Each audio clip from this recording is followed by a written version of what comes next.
Camada 8. Olá, querido ouvinte. Seja bem-vindo a mais um episódio do Camada 8, seu podcast sobre infraestrutura da internet, redes e tecnologia. Eu sou Eduardo Barazal Morales. Eu sou Andréa Irina Como.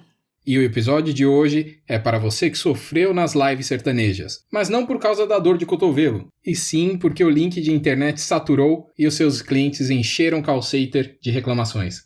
Isso mesmo, Eduardo. Hoje nós vamos falar de uma infraestrutura da internet que pode te ajudar a suportar essas futuras lives e de quebra melhorar sua rede como um todo. Vamos falar sobre os pontos de troca de tráfego internet, também chamado de PTTs ou IX, que é a abreviação de Internet Exchange. Além disso, também falaremos da iniciativa do NIC-BR, conhecida por IXBR, que nada mais é que vários PTTs espalhados pelo Brasil. Então vem com a gente entender como um PTT funciona e como ele pode te ajudar. Calma lá, Irina. Segura o tchan. Antes de explicarmos o que é um PTT, é importante falarmos sobre acordos entre provedores, como peering e trânsito. É verdade. Esses são conceitos muito importantes e possuem total relação com os PTTs. Mas afinal, Eduardo, o que são acordos de peering e trânsito? Bom, Irina, a internet é formada por um monte de redes que se conectam e trocam informações entre si. São cerca de 70 mil redes espalhadas pelo mundo todo, e todas estão interligadas por um ou mais caminhos. É por isso que nós conseguimos mandar uma mensagem pela internet para alguém que está conectado do outro lado do mundo. Sempre há um caminho para os pacotes chegarem até lá. Os caminhos de comunicação são construídos com base nos relacionamentos que as redes possuem umas com as outras. Primeiro, elas precisam se ligar de alguma forma física, seja via fibra, cabo, rádio ou outra tecnologia, e depois elas precisam fechar um acordo de como vão usar aquela ligação. Aí que entra a sua dúvida. Temos duas formas principais de como se fazer esse acordo, o peering e o trânsito.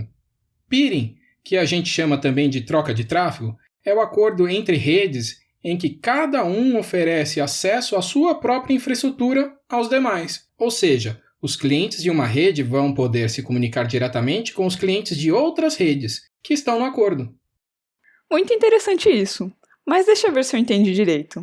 Pensando em um exemplo com dois provedores, o provedor A, no qual você está conectado, e o provedor B, que possui o site de vídeos que você tanto gosta. Se os dois provedores fizerem um acordo de peering, você teria acesso direto ao site e não precisaria passar por redes de terceiros no meio do caminho.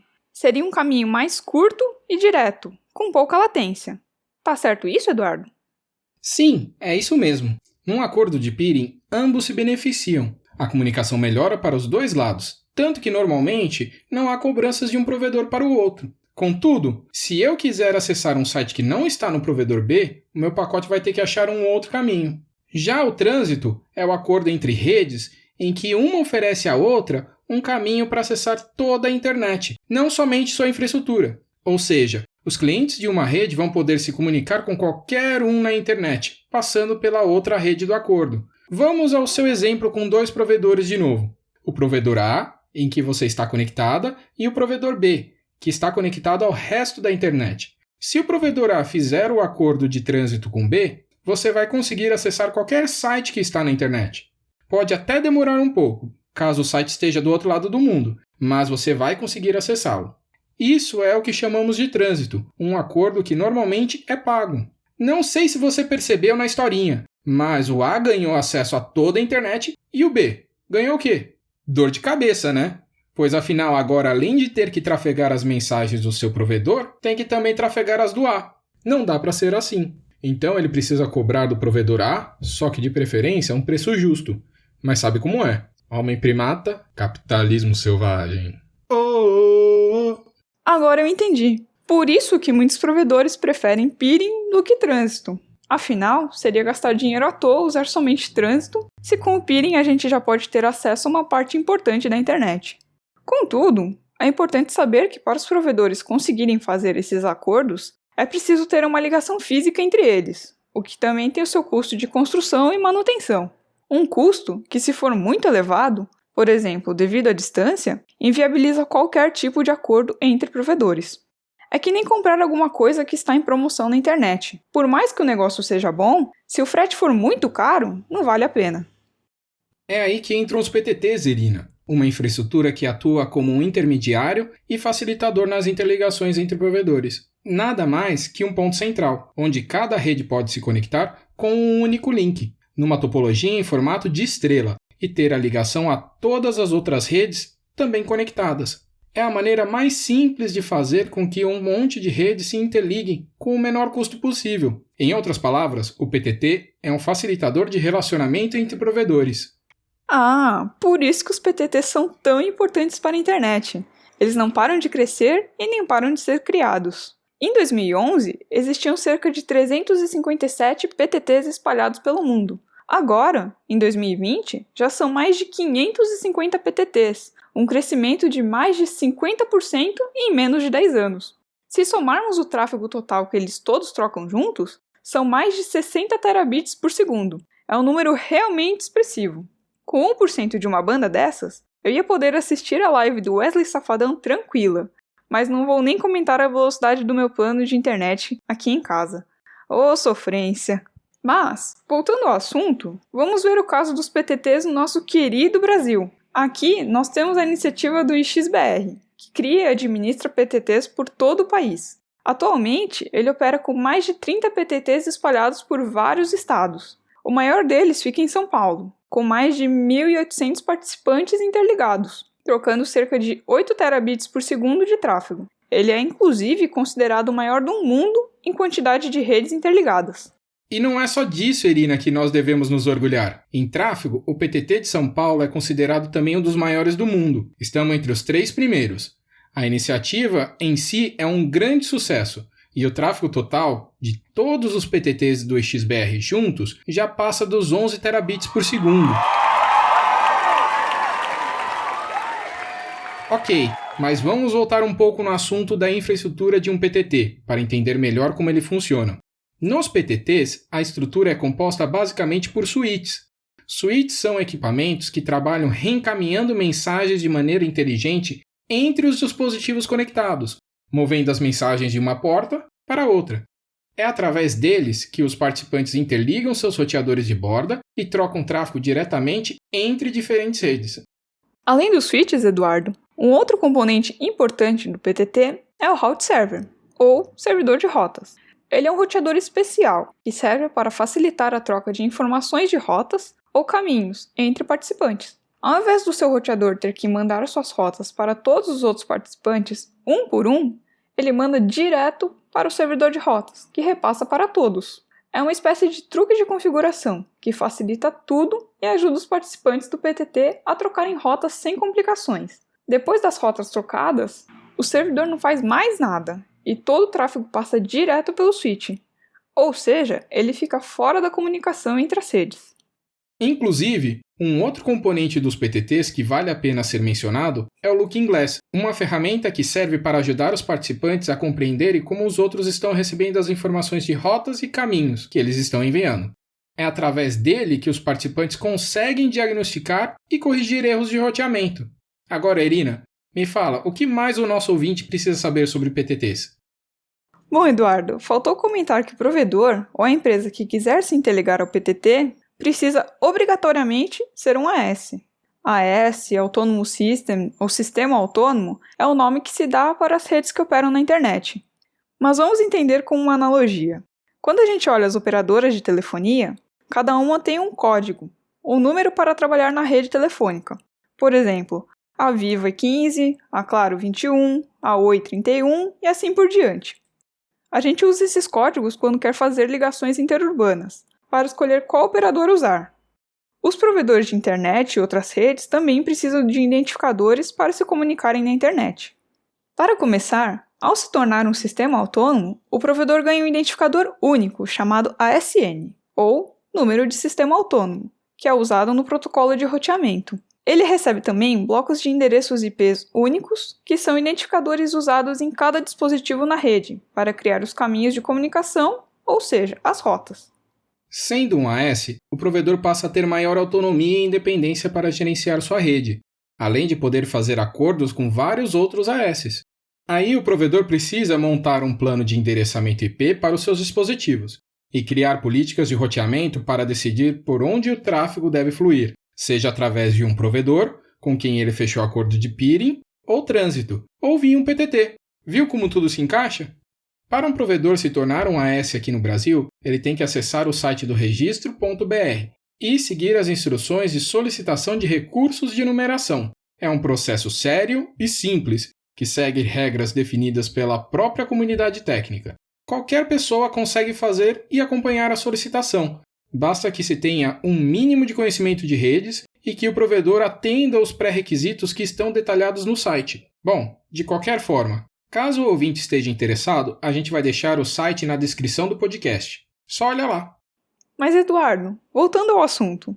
Depois do provedor se tornar um AS, ele pode participar de um ou mais PTTs e usufruir da troca de tráfego, ou seja, do peering. É importante lembrar que no PTT, por meio do peering, o provedor só vai ter acesso aos AS conectados lá, e não à internet inteira. Então, ele ainda vai precisar fazer um acordo de trânsito com algum outro provedor para chegar no resto da internet. Mas Irina, se o provedor precisa fazer um acordo de trânsito para chegar na internet toda, qual é a vantagem de participar do PTT? A gente comentou no começo do episódio que se interligar no PTT e ajudar a assistir a live, está faltando falar dos benefícios. Pois é, Eduardo, faltou mesmo. O objetivo principal de um PTT é ajudar os provedores e outras redes de uma determinada região geográfica a se interligarem e trocarem tráfego internet entre si. Isso é muito bom, pois faz com que o tráfego local permaneça local. Vamos entender com um exemplo. Imagina que você trabalha em uma empresa na mesma cidade onde mora. Em sua casa, você contrata um provedor A e a sua empresa contrata um provedor B para conectar o escritório. Agora, imagine que você precisa fazer home office. Não precisa imaginar, Irina. Já fazem mais de 60 dias que estamos praticamente presos em casa. Calma, Eduardo. Não surta. Voltando. Imagina se você precisar acessar a rede do escritório para fazer home office e o provedor A, que te atende em casa, não estiver ligado diretamente com o provedor B, que atende a empresa. Seu acesso provavelmente não vai funcionar nada bem. Isso porque os pacotes terão que seguir por vários provedores no meio do caminho, viajando provavelmente longas distâncias até chegar no destino, que fica ali pertinho. Por outro lado, se tanto o provedor A, que atende sua casa, como o provedor B, que atende sua empresa, estiverem interligados via o PTT da sua região, os pacotes seguirão um caminho mais curto, direto, até o seu destino. O seu acesso à rede do escritório vai estar tão bom que você não vai sentir diferença entre estar em casa ou no escritório. Se não prestar atenção, não vai ter mais home, vai ser tudo office. Tem uma outra situação que também vale a pena ser analisada. Imagina se você está em Campo Grande e precisa acessar o site do governo para consultar uma multa de trânsito. Poxa, que isso, Irina? Me distraí quando eu estava tirando onda no meu Camaro amarelo. Nossa, que vergonha! Ainda bem que você sabe mais de rede do que de música. Agora vamos voltar à história da sua multa. Nesse caso, se o seu provedor não estiver conectado diretamente à rede do governo, a sua consulta vai ter que ir pelo provedor que ele tem acordo de trânsito. E para piorar, o provedor de trânsito pode também não estar conectado diretamente com o governo. E aí a sua consulta vai ter que dar uma volta enorme até chegar no site de multas. Percebeu o problema? Você já estava bravo com você mesmo por ter tomado uma multa. Agora vai ficar ainda mais, pois o site vai demorar para abrir. Se todos estiverem conectados ao PTT da região, a sua consulta iria direto ao destino, o mais rápido possível. Sendo assim, isso vale também para bancos, comércios, escolas, tribunais, universidades e outros tipos de redes, que muitas vezes atendem uma região. Às vezes, nem é muito tráfego, mas são coisas que o usuário precisa acessar e o PTT ajuda nisso. Mas Irina, você enrolou e não comentou por que o PTT ia ajudar os provedores a melhorarem suas redes para as lives sertanejas. Afinal, ele ajuda ou não? Sim, Eduardo. É claro que ajuda. Tem muitos provedores fornecendo conteúdo nos PTTs. Vamos analisar o caso do PTT de São Paulo.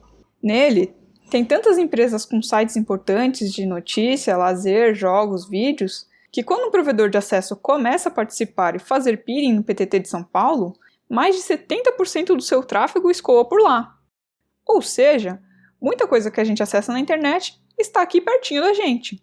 Os pacotes não precisam ir lá nos Estados Unidos, na Europa ou na Ásia. Eles podem ir ali direto no PTT. É muito mais rápido e confiável. Inclusive, grandes provedores de conteúdo como o Google e o Facebook, onde a maioria das lives estão sendo transmitidas, estão aqui no PTT de São Paulo. Mas mesmo que eles não estivessem interligados diretamente no PTT, eles podem estar presentes através de caches dentro de outros participantes. Mas essa é uma conversa para um futuro podcast sobre CDNs. Muito bom, Irina. Eu não explicaria melhor. Até parece que tá querendo aumento. Brincadeira. Mas se bem que não seria nada mal, né, Moreiras?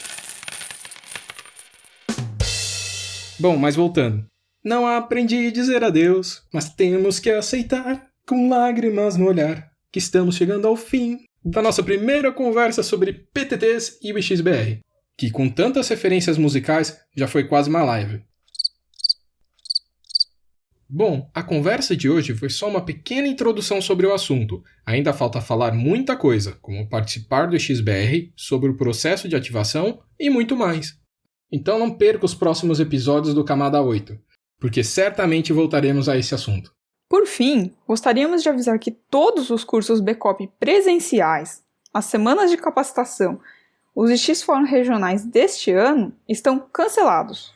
Vamos mover todo esse calendário para 2021. Infelizmente, não tivemos escolha. Tomamos essa decisão prezando pela saúde e bem-estar dos alunos, dos professores e de todos os envolvidos. Mas fique tranquilo, ouvinte. Não abandonamos o ano. Vamos fazer mais coisas online para compensar. Então não deixe de nos acompanhar. Já colocamos em nosso site de cursos e eventos do NICBR as datas das próximas turmas do nosso curso BCOP versão à distância. Inclusive, já temos uma marcada para o final desse mês. Então, não deixe de se inscrever. Além disso, pretendemos fazer algumas lives sobre redes e infraestrutura. A primeira será sobre CDNs no dia 24 de junho. Então fique atento no nosso canal. Se você gostou do episódio de hoje, nos ajude a divulgar o podcast e nos escreva para mandar sugestões de temas, dúvidas, elogios e críticas construtivas. Mande e-mail para cursoceptro@nic.br para falar com a gente. Por fim, muito obrigado pelos elogios e sugestões enviadas. Já estamos preparando outros episódios, inclusive para o tema sugerido pelo Edson Regis, sobre DDoS e spoofing. Esperamos que você tenha gostado do episódio de hoje e qualquer problema é culpa da Camada 8. Obrigado por acompanhar até aqui e até mais. Muito obrigada também ao Rio Vermelho Telecom de Florianópolis, que está apoiando o nosso podcast colocando uma divulgação no seu site. Muito obrigada mesmo, estamos muito felizes com o carinho de todos os ouvintes. Obrigada pela atenção e até uma próxima. É sempre bom lembrar, este podcast, o XBR e as demais iniciativas do NICBR são mantidos pelo registro de domínios.br. Registro seu. Por fim, para vocês darem algumas risadas, alguns erros de gravação aí para vocês. Vou tentar fazer uma segunda versão. Vamos lá, vamos ver se fica bom. Calma lá, Irina. Segura o tchan. Ficou uma piada horrível. Nossa senhora. Então vamos de novo. Isso! Hoje nós vamos falar de uma infraestrutura mais feliz. É difícil falar feliz. Poxa, que isso, Irina? Me distraí quando eu tava tirando onda no meu Camaro amarelo. Também ficou ruim. Então vai, terceira tentativa, o quarto. Em 2011... Vocês têm que parar de gritar, eu estou gravando. Falem lá fora. É pau, é pedra, é o fim do caminho.